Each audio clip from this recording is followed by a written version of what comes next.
What is going on, everyone? We're back again with another video. In today's video, we're going to be talking about the Pittsburgh Pirates. Now, the Pirates have been pretty bad for multiple years in a row, and they really haven't figured out how to turn it around yet. Obviously, with Paul Skeens coming in, I mean, that put a really good light on this team, and they definitely are getting a lot more looks now. But we're going to take a look at their last 5 years right here. I mean, it hasn't been good. I mean, it really has not been good. The last 2 seasons, they've been 76 and 86 twice. I mean, really no improvements on the last 2 seasons. I mean, I feel like this team should be doing a lot better than they are, but they just can't put it together. So we'll talk about that a little bit later, but yeah, just not the good last 5 seasons, especially that COVID year. Oh my. But let's take a look at their top prospects, because this is actually something they thrive in. They have at least 4 guys they're going to call up in their top 10, which we're going to go over right now. So starting at number 1 in the organization is Bubba Chandler right here. And in 2024, he had a 3.08 ERA in Double and AAA. He obviously pitched better in the AAA level, which is pretty surprising, but it was less of a sample size, so you can take that into account. But still pitched pretty well. I mean, in 119 innings at a 3 ERA, pretty standard, I feel like, nowadays. 10-7 on the record. He was 4-0 in AAA, which is really impressive over there. So yeah, definitely an interesting caliber of player. I'm excited to see what he's going to do moving forward. I mean, he's currently in AAA right now, ETA 2025. We'll see if he can get called up, you know, during the whole spring training process or maybe later in the year, but definitely a solid player I think the Pirates have for this rotation. So coming in at number 3 is Terron Johnson. He was their first round pick in 2022, currently playing at a high A and double A level, and he only batted a 237, so he has not been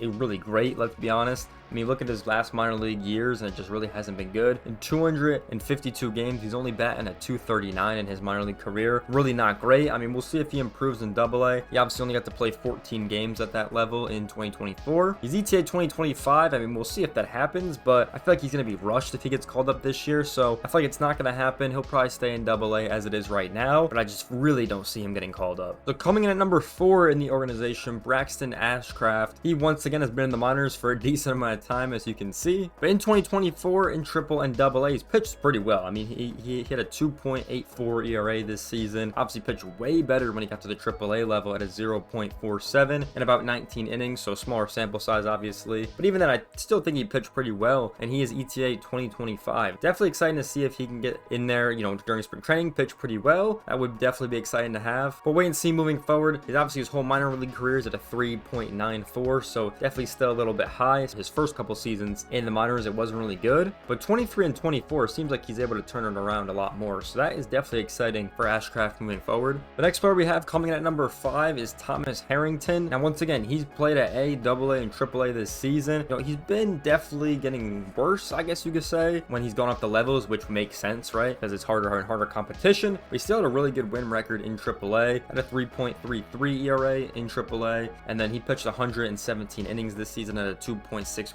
So overall, he still pitched pretty well. So definitely gonna need some more AAA experience for sure. He's only pitched 46 innings, so you definitely want him to stay there for a little bit. So he is ETA 2025. We'll see if he actually gets the call up in this season. Coming in at number 7 is Anthony Salamito. So once again, his 2024 campaign was really not the best in the AA level. At rookie ball and single A, pitched pretty well. AA kind of got destroyed, and that's where he spent most of his time in 2024. 5.37 ERA across the whole season, 70 innings pitched. Really not too solid for him. His ETA 2025, I don't think it's going to happen, to be honest. I think he needs way more time in AA and AAA before he even comes close to the MLB level. So those are actually 5 players in the top 10. I actually missed one of them when I initially said that. But if we scroll down in the organization, number 14 is ETA 2025. Number 16 is ETA 2025. And then we have number 29 is ETA 2025. Got a decent amount of guys on this list who are going to be getting called up soon, which is definitely good because I think the team 100% needs these guys to get called up. They need some more rookie talent, I think, over there for sure. So definitely got a lot of prospects to call up, which is good for the Pirates. If we take a look at this team's contract situation, now the only contract Baseball Reference doesn't have in here is Andrew McCutchen's contract. You know, he did sign that 1 year once again just to stay on the team, but we still have Brian Reynolds and Mitch Keller's contracts all the way in here. Key Brian Hayes' contract is in here. Kiner Falefa's contract is also in here, and then pretty much the whole team's in arbitration is what it looks like from here. Not a whole lot going on. Obviously, they have spent money on some of their homegrown talent to extend them long term, which makes sense, which I feel like most teams should start doing. Yeah, pretty good contract situation and we take a look at the money committed right here, they have 42.2 committed. They think it's going to get up to 69.4. You know, obviously with the McCutchen contract, that's going to obviously extend that. But yeah, it should be over 100 by the time the arbitration costs and everything like that gets decided. Taking a look at the team's roster right now, interesting to say the least. I don't know if it's great. I don't know if it's good. I don't really know my thoughts about this team yet, considering the last 2 seasons they had.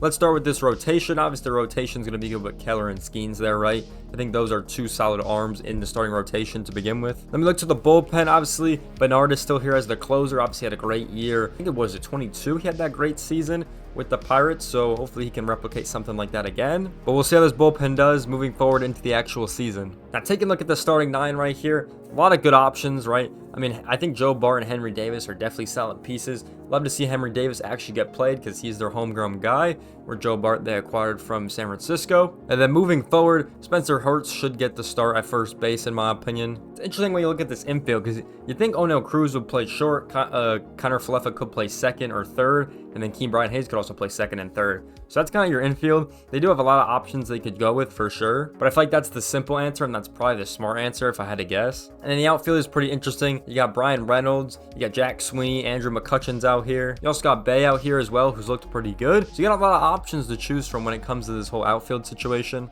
Yeah, definitely a decent starting 9 for sure. Now let's take a look at the attendance of the Pittsburgh Pirates, because this team, once again, it hasn't been great, and the attendance also has not been great. So they come in as the 25th ranked team in attendance out of 30, attracting about 1.7 million fans to the stadium, which is about a 21 game average. But compared to last year, it's still a lot better than what they had last year. Obviously with Paul Skeens being the big star that he was, obviously helped this attendance out a lot, especially on games he was able to pitch. Yeah, moving forward, I think this attendance should go up, especially if they play better. I think that's the biggest part. I do know it gets cold in Pittsburgh a lot. Games in like early March, April, you know, and then even September, October don't really draw a lot of fans, especially for a lot of the cold teams. That's just a fact. I mean, we've seen the Pirates games where there's like no one in the stands, like those late games when they're just completely out of the playoffs, which kind of hinders them as well. But we'll see if they can bring this up if the team's any better. Now, looking at the Pirates draft position in 2025, they were actually one of the only teams that didn't move in the draft lottery. They were supposed to be number 6 in the lottery, and 6 is what they ended up getting. No improvement, and then it moved down. So it's actually pretty decent, I guess you could say, for the Pirates. They end up picking number 6 in the first round, so still a good pick for sure. I still think any of these first round picks are good. I mean, you're guaranteed a decent player with how many players there are out there. They have a pretty standard draft for the most part. Don't have any prospect promotions, don't have any competitive balance picks, don't have a competitive balance A round pick. In the second round, they do have the 7th round pick. Moving down, they do have a competitive balance B round pick. They're the last ones to pick in this competitive balance round. And the competitive balance basically works. It's the 10 smallest markets or the 10 lowest payrolls is how they do this competitive balance pick, by the way. No compensation pick here. They move to the 3rd round. They have the 6th best pick. And then once again, moving on forward, no compensation picks. Round 4, they have the 8th round pick.